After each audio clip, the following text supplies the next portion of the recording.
এই যে সুবেদার মোতালেব শহীদ হলেন, এর জন্য যারা দায়ী তাদেরকে আমরা আইনের আওতায় নিয়ে আসব।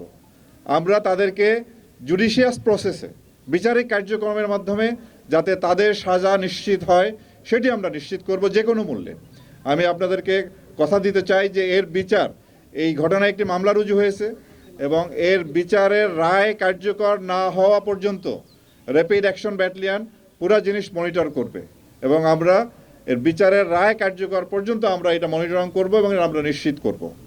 এই পরিবারের দায়িত্ব আমরা গ্রহণ করলাম এবং এই পরিবারের সাথে আমরা থাকব, যাতে মোতালেবের পরিবার যাতে কোনোভাবেই তার পিতার অবর্তমানে যে কষ্ট সেটা যেন তারা মোকাবেলা না করে। যদিও তো আমরা পিতা বা স্বামীকে ফিরিয়ে দিতে পারবো না, আমরা এই পরিবারের সাথে ইনশাল্লাহ আছি।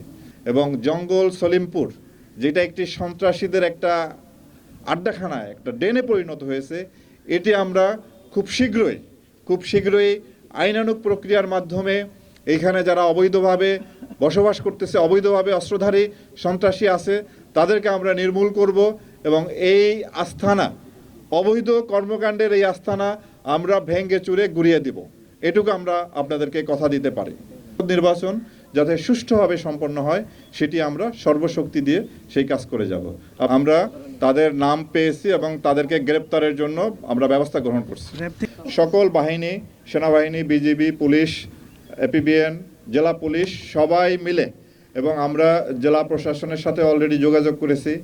এইখানে এই যে একটা অভয়াশ্রম তৈরি হয়েছে সন্ত্রাসীদের, এই জায়গাগুলো যদি সরকারি জায়গা হয়, সরকার যেন তার এই জায়গা উদ্ধারের জন্য ব্যবস্থা গ্রহণ করে এবং সেখানে আপনার যত সময় লাগে, যত দিন লাগে, এই অভয়াশ্রম, এই যে সন্ত্রাসীদের যে এখানে বসবাসের যে একটা সেটাকে আমরা নির্মূল করব।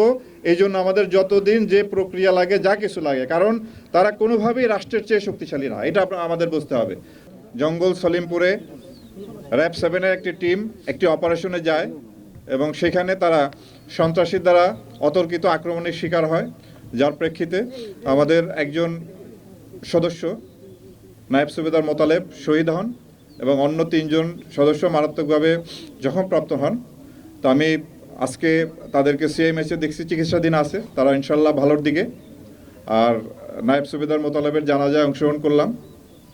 তো আমরা এটুকু বলতে চাই যে র্যাপিড অ্যাকশন ব্যাটালিয়ন তার সৃষ্টি থেকে আজ পর্যন্ত আইনশৃঙ্খলা রক্ষা, অপরাধ দমনে নিবেদিতভাবে কাজ করে আসছে এবং 2004 থেকে এই পর্যন্ত আমরা 75 জন সদস্য দায়িত্ব পালন করতে গিয়ে শহীদ হয়েছেন এবং সেই সংখ্যা আজকে আরও একজন বাড়ল।